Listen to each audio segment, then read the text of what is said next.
Gané 100,000 pesos con la compra y venta de un solo NFT. Soy Samuel Wojtek y en este video te voy a explicar paso a paso cómo le hice. Pues primero lo que hice fue definir la estrategia. Yo ya sabía exactamente cuáles eran las características del NFT que quería comprar. En segundo lugar, ya sabía en qué momento lo iba a comprar. Ya sabía que quería entrar en la preventa. O sea, no me iba a esperar a que ya estuviera al público porque normalmente ahí ya el precio subió. Y en tercer lugar, sabía en qué momento lo iba a vender. No me iba a esperar mucho tiempo, sino sabía que quería generar un rendimiento en corto plazo. Para escoger el NFT, primero, la primera característica es que tuviera una gran comunidad. Es decir, que hubiera muchas personas que ya lo estuvieran siguiendo, que lo estuvieran esperando, que ya lo conocieran. Para este caso en particular, el proyecto ya era la segunda edición o la segunda colección de un grupo que se hizo muy famoso. De hecho, su primer colección quedó en el top 1 del mercado de Magic Eden. Entonces, como ya era la primera colección que era exitosa, la segunda pues se esperaba que también fuera muy exitosa y ya traían una comunidad armada. Entonces, esa fue la característica por la cual escogimos comprar ese NFT en específico. Otra característica que busqué antes de comprar el NFT fue, como decía, la comunidad, el éxito previo de los creadores, pero además que tuviera un valor agregado. Es decir, que el NFT, la propuesta de valor, que eso normalmente viene en algo que se llama white paper. El white paper es como el resumen ejecutivo del plan de negocios del NFT. Pues hay mucha gente que dice que los NFTs no sirven para nada, pero hay NFTs muy serios, que son empresas creadas no en el mundo virtual, obviamente, en el mundo blockchain, en el mundo Web3, pero que tienen una propuesta de valor y que tienen un plan de negocios. Y eso lo aterrizan en un documento llamado white paper. Y ahí es donde dicen para qué va a servir ese NFT.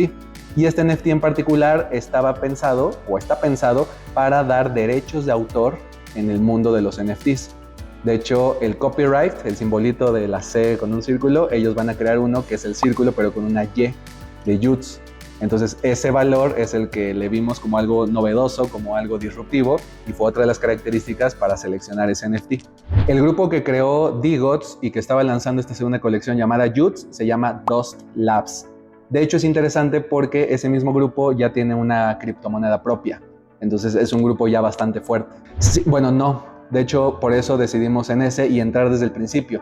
Cuando un NFT va a ser exitoso, normalmente se lanza algo que se llama whitelist. La whitelist es una lista previa donde solamente ciertas personas que cumplan con algunas características pueden tener acceso.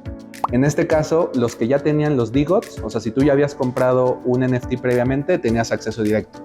Desafortunadamente yo no había comprado ese, no me enteré y no estuve al pendiente de esa primera colección, no sabía. Entonces no tuve acceso directo a esa whitelist, pero hay otras maneras de tenerlo. Hacen colaboraciones con otros equipos, con otros NFTs, y había uno en específico que se llama Vandals. Entonces, para los que eran dueños de un NFT llamado Vandals, les iban a dar también acceso a la lista previa para comprar YUTS. Entonces, lo que hice fue comprar uno de los Vandals.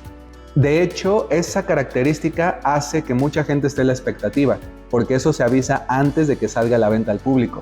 Entonces hace que la gente lo quiera comprar, y cuando hay mucha gente que está dispuesta a comprarlo, y eso como nos dimos cuenta, porque los espacios para la whitelist, como es una lista cerrada, es una lista de algunas personas que pueden tener acceso a la preventa, se acaban rapidísimo. Entonces veíamos que había una lista abierta y había 10 lugares y se acababan. Habrían 50 lugares y se acababan. Entonces, aunque compramos el otro NFT llamado Vandals, tuvimos que cumplir ciertos requisitos, y después de tiempo, como de un mes, nos dieron acceso a la whitelist. Entonces, cuando ves que la lista previa es complicado entrar, sabes que hay mucha gente y que cuando salga a la venta pública, los que no pudieron entrar a esa lista previa lo van a comprar, y eso hace que el precio suba. Entonces, fíjate, te voy a dar el tip de cuáles son los sitios que debes de seguir para no perderte de estas próximas noticias. Principalmente en Discord es donde te enteras de estas noticias, de estos acuerdos, de estas alianzas. Entonces, las dos principales redes para saber sobre NFTs son Discord y Twitter. También hay blogs como Medium, como Reddit, donde puedes estar al pendiente de proyectos y sobre todo de los grupos, de las comunidades que están lanzando ya sea criptomonedas o lanzando NFTs. Las personas que ya tienen una comunidad armada en redes sociales, es más sencillo que creen un NFT, porque el NFT realmente es una manera para crear nueva experiencia para sus seguidores, para sus fans, para sus clientes. El problema es que no necesariamente es directo el éxito, ¿no? Se tiene que armar bien la propuesta. Pero sí, cuando ya hay una comunidad armada es mucho más sencillo. La otra es construirlo desde cero. Entonces, ya que habíamos seleccionado ese NFT, ya que habíamos aplicado para la whitelist, pues estuvimos totalmente decididos que lo íbamos a comprar cuando se abriera la preventa. Entonces, en la preventa ya sabíamos que iba a valer 350 Dust, que es la moneda que creó este mismo grupo, Dust Labs. Entonces, el Dust, cuando empezamos, valía $1. Entonces eran $350. Pero ya que fue avanzando el tiempo, Dust subió a $3. Entonces el precio inicial se triplicó, pero la ventaja es que nosotros ya lo habíamos comprado previamente porque estábamos decididos a comprarlo, entonces lo compramos a $350, que realmente ese fue el costo inicial de nuestro NFT. Ahí me preguntarías, no, oye Samuel, pero si costó $350, que son 7,000 pesos, pues ¿cómo llegó a valer 100,000 pesos? Eso es lo interesante, vamos para allá. Primero es concretar la compra. Ya ganamos el lugar en el whitelist, ya estábamos listos, se puso una fecha en la cual se iba a hacer el mint. La palabra mint en español significa acuñar y es cuando se acuña el NFT, es cuando se crea realmente. Lo que hacen estas comunidades o los creadores de NFTs, lo que hacemos, porque yo también ya soy creador de NFTs, es que dejamos que las personas acuñen su propio NFT. Pagan una pequeña comisión por acuñarlo y muchas veces se da un precio preferencial, que diríamos que es la preventa. Pero realmente en ese mint no es que los NFTs ya estén creados, sino que cada persona lo acuña, lo crea. Obviamente ya siguiendo el contrato de blockchain especificado previamente por el proyecto. Entonces nos habían dicho que era en cierta fecha, se retrasó esa fecha y se volvió a retrasar. Eso normalmente daría desconfianza en la mayoría de los proyectos. Pero como este proyecto ya venía de un grupo exitoso, pues nosotros estuvimos tranquilos y nos mantuvimos firmes, porque muchas veces también es estrategia de los creadores para seguir aumentando la demanda del NFT, ¿no? Como dando más espacio a que más personas conozcan del proyecto. Entonces, ya que llegó la fecha del mint, ahí sí estuvimos listos, se dijo que iba a ser a cierta hora, creo que eran como a las 4 de la tarde de un día domingo, entonces unos amigos y yo estábamos al pendiente para ver quién estaba en la computadora para no perdernos el lugar, porque aunque ya teníamos lugar en el whitelist, podría ser, o sea, nada es seguro en este mundo nuevo, que se acabaran los lugares.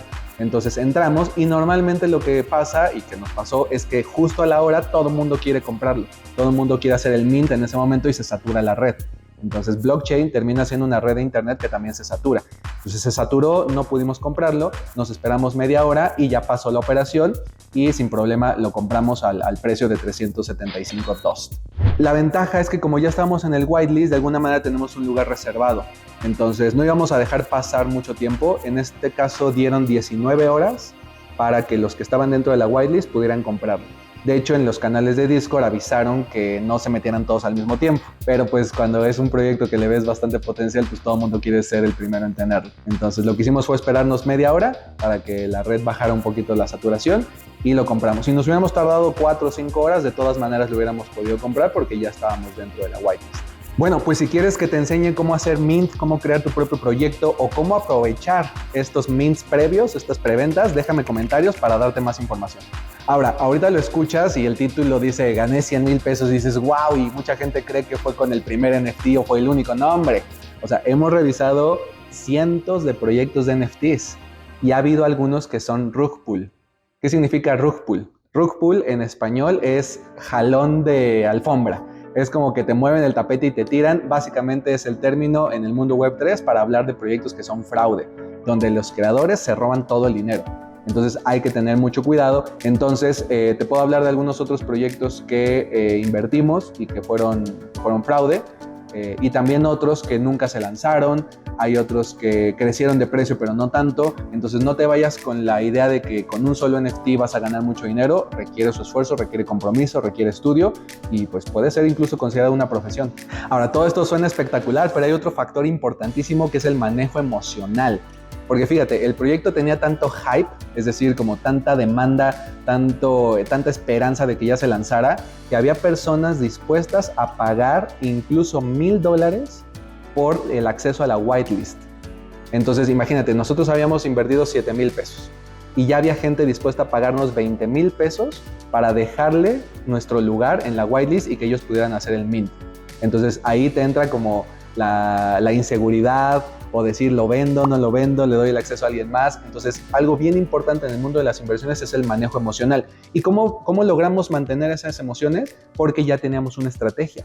ya sabíamos que lo íbamos a vender cuando saliera a la venta al público. En nuestra estrategia no venía a hacer una venta antes, hacer un flip más rápido, no. En nuestra estrategia ya venía que lo comprábamos en el mint, pero lo íbamos a vender hasta que fuera el public sale, la venta pública. Entonces ya lo compramos, estuvo genial, lo recibimos ya en la wallet y eso es padrísimo porque lo recibes, pero ojo, cuando lo recibimos no recibimos el NFT final, porque estas colecciones normalmente te mandan un previo, un NFT genérico y después ese NFT se revela o se devela. Es decir, que ya te dan la imagen final que te toca, dependiendo la rareza, que normalmente es por sorteo. Entonces ya recibimos el NFT y ahí también hay que tener mucho cuidado, porque el momento que recibimos ese NFT, recibimos otros dos que eran fake.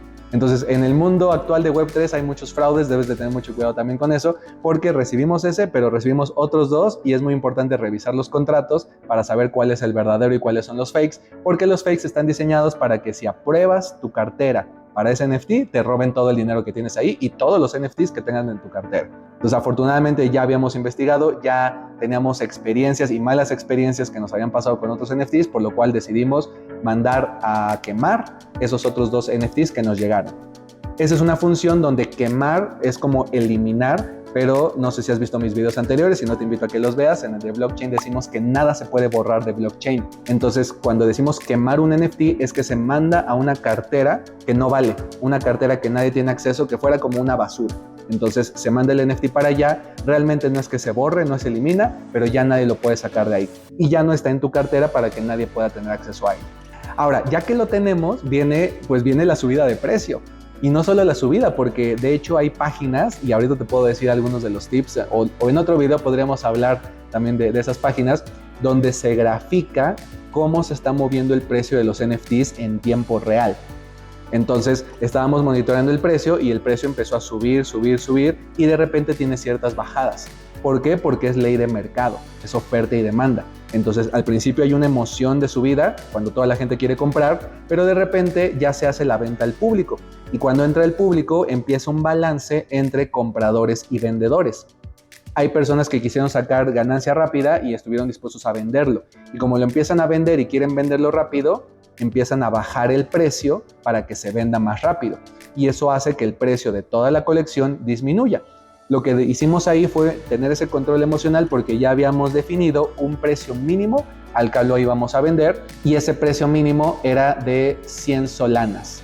100 solanas, en ese momento Solana estaba como a $30, es decir, eran $3,000. Por lo tanto, nuestro precio de salida mínimo era 60,000 pesos. Y el precio máximo de salida eran 200 solanas. 200 solanas son aproximadamente $6,000, que eran 120,000 pesos. Ese era nuestro tope máximo. Y entonces, a la hora de ver los precios subir y bajar, pues entran las emociones. Sobre todo cuando empieza a bajar, viene una emoción como de pérdida. Como de chin, ya está bajando de precio, mejor ya lo vendo, aunque sea por debajo del precio que había definido en mi estrategia, para no perder. Y ahí es donde viene la inteligencia emocional. Apegarte a la estrategia, sobre todo cuando ya se hizo un análisis. Porque si no hay un análisis, pues sí son emociones y son apuestas. Pero cuando ya hay un análisis que dice que el precio efectivamente, o que hay alta probabilidad de que el precio llegue a ese nivel, simplemente es aguantar las emociones y apegarnos a la estrategia. Por lo tanto, nos apegamos a la estrategia, subió, pero te voy a ser bien honesto, nos ganó la otra emoción. La otra emoción, a pesar del miedo, es la avaricia. Es querer sacarle mayores ganancias a un proyecto que se ve muy bueno. Y la verdad, como se veía muy bueno y ya había sido el número uno, pensamos que podía desbancar al número uno y este otro proyecto volverse el número uno. Entonces, aunque llegamos al nivel en el que ya nos teníamos que salir, que era el precio de 200 solanas, de hecho llegó como a 180. En ese momento nos podíamos salir y decidimos no salir, nos decidimos no vender y fue un error que reconozco que cometimos porque era el punto más alto.